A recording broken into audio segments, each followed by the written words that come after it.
evening and welcome to Faceoff. I am Neota Ebe. Now, there are a potpourri of things going on out there, top of which is a security matter, and a lot of us are so focused, and indeed the entire nation, the people and the government and the security apparatus of government is focused on bringing back the girls, on ending this insurgency and terrorism once and for all. It's so serious that almost every other thing has been forgotten, especially the fact that the polytechnics and colleges of education have been shut for over 10 months. What is the grasp of these lecturers? What is it that they are asking for that is so difficult, or appears to be so difficult, that it cannot be settled? And indeed, these brothers and sisters of ours have been at home, the students have been at home for this long. What is it that they've been doing with themselves? They say the idle mind is the devil's workshop. What have these young men and women been doing with themselves? Have they been able to carry on living, even in the midst of the fact that they keep thinking about how many more months they needed to go through school and then graduate, or how they're going to come out and begin to look for jobs, or begin to practice all that they've learned in school? These are all the many thoughts that are going on out there. And indeed, today we focus on the strike by the Academic Staff Union of Polytechnics and those of the colleges of education who have been out of school or an industrial strike for over 10 months. What is the way forward? We did try to reach out to the government, but right now in the studio we have a chairman of the Laspotech chapter of ASUP, Mr. Arowolo Latunji, Chairman, Laspotech chapter of ASUP, Academic Staff Union of Polytechnics. Thank you for coming on the show. Yeah, thank you. And on this other side is a young man who is concerned. He says he has younger ones who are in polytechnics and they've not been in school for over 10 months, but he's a legal practitioner, Mr. Charles Ichefu. Thank you for coming on the show. Thank you for having me. Now, a couple of months back, the lecturers embarked on a peaceful protest. They were they were scattered with tear gas by the security apparatus, but let's see that report and what they had to say. Then we'll take a break and we'll come back. The conversation will start in earnest.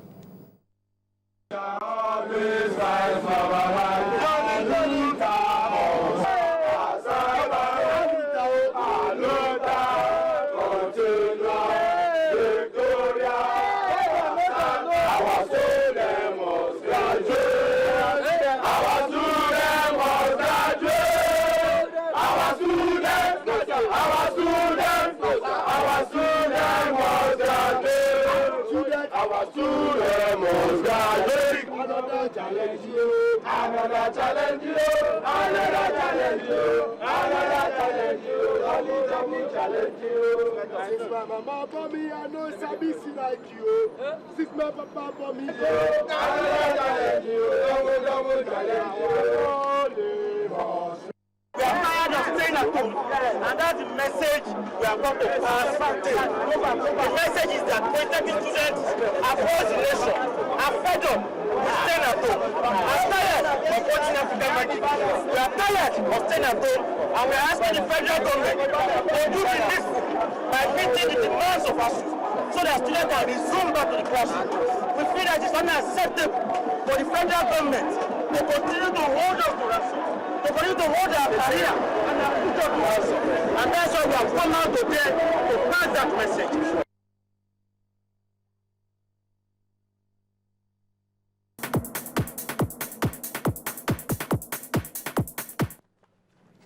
Welcome back. As I said earlier, we are discussing the over 10-month-old strike by the Academic Staff Union of Polytechnics and Colleges of Education. What is their grounds? Amongst the things they asked for was the release of the white paper on the needs assessment document, and then they are asking for improved infrastructure in the various campuses. They are also asking for a disparity between the BSc holders and the HND holders to be removed or to be taken care of. They're also asking for the implementation of Contest 15. All these are things that they're asking for, an implementation of an agreement they signed in 2009. These are some of their other demands. But that's been over 10 months ago, and I have two gentlemen in the studio today who will be talking about this. You can have 10 seconds to state your position. Yes, you will discover that this strike has lasted for so long, and I think what is at the front burner of the mind of Nigerians, including the students who are at home, is that this strike should be called off as soon as possible. So that's my position. Okay. Well, good evening, viewers. Our position is that we too are tired of strike because one is that we want government to come out and listen to us so that because government have not come out for us to discuss, it's not as if we want the strike. Let the government official come out and let's talk. Okay. All right. Well, let's see that report now about the lecturers. I understand it's not yet, but we'll bring it to you as soon as it's ready. But just want to let you know that you can be a part of the conversation via mail, faceoff@channelstv.com, or via the Twitter handles, tweet at Faceoff Today or at Neotag. But the hashtag, if you're using the Twitter, is ASUP Strike. Okay, you can ask your first question. Yes, comrade, you've seen the grouses of the students at home. This strike has lasted for over 10 months. Your demands are certain. I understand that negotiations have been ongoing between your union and government.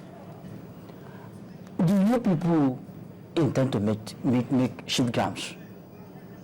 So, well, if you equally see the report as we have seen it together, you find that the students also want this strike to be conclusive. No. That's not my question. So, no, that's not my question. What is your question? My question is, how ready are you to shift grounds?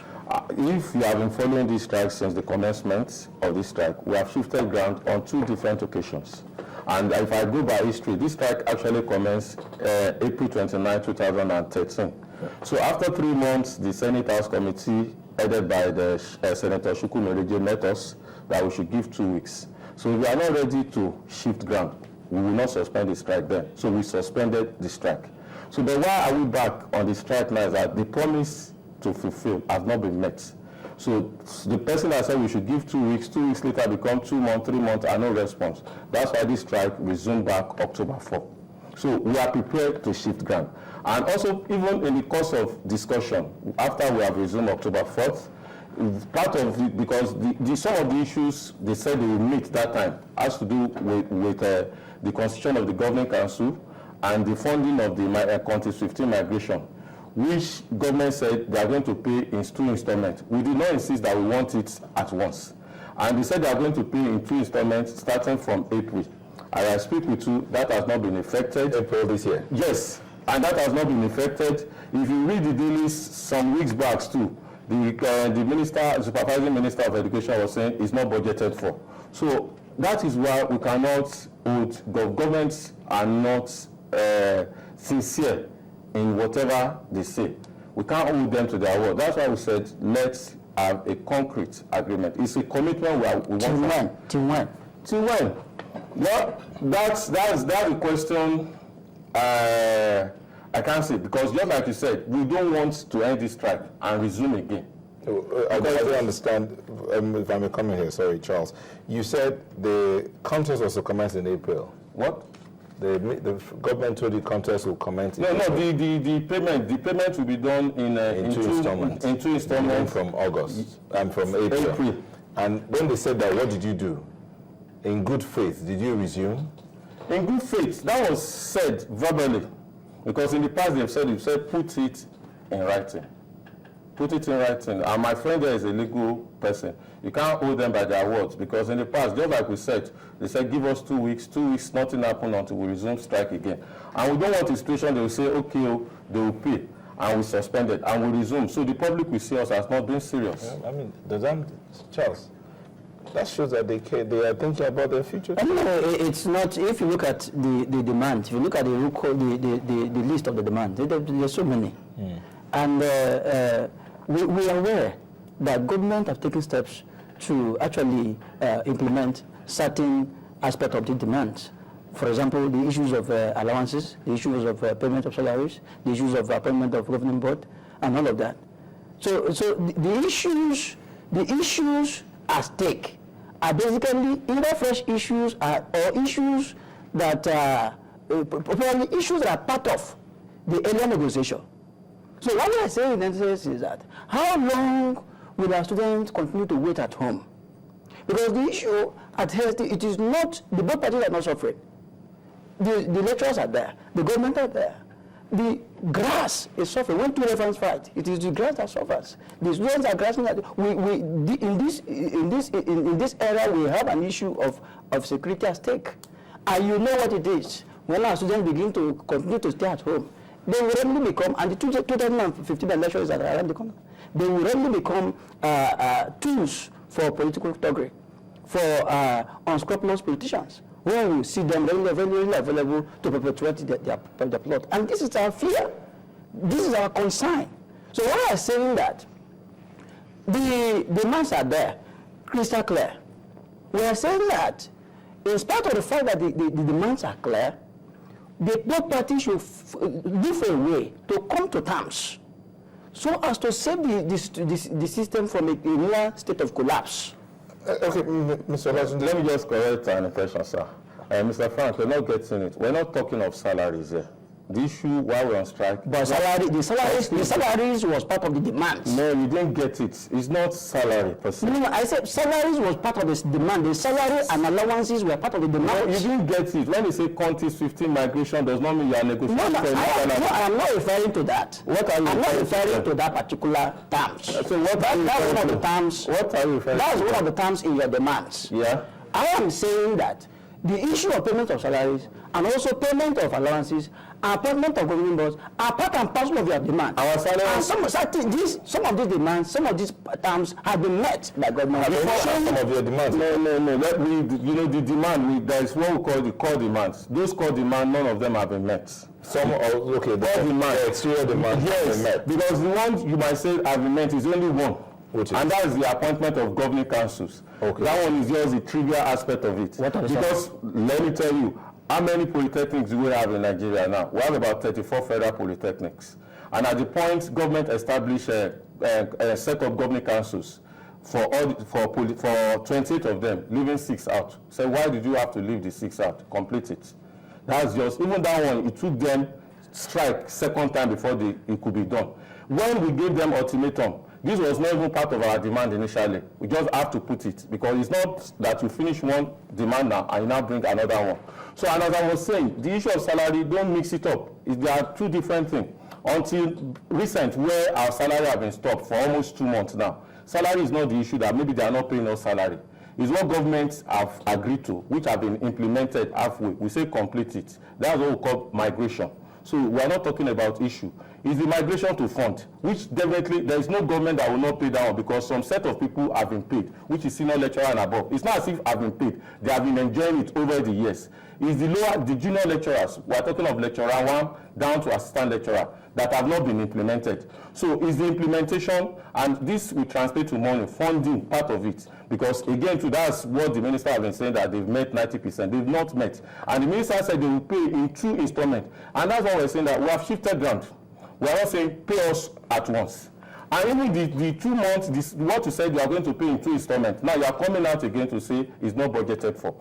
So does that show sincerity?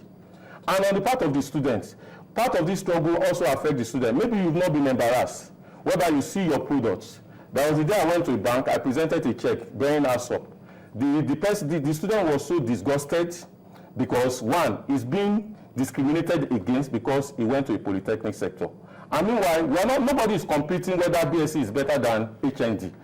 Each of them have a role to play. And this even go beyond BSc, HND. We said polytechnic should be allowed to be awarding degree. Nigeria still remains the only country in the world that have been running polytechnic whereby they are still running HND. They didn't allow. If I get Charles correct, his problem is not even his problem is that, are you now saying because government is not budging, the students should now stay at home? They shouldn't do anything. They shouldn't even graduate and get the OND or HND that they've been chasing for years now? Moderate. Is that not what you're asking? That's exactly what I'm telling you. Even the students are in support of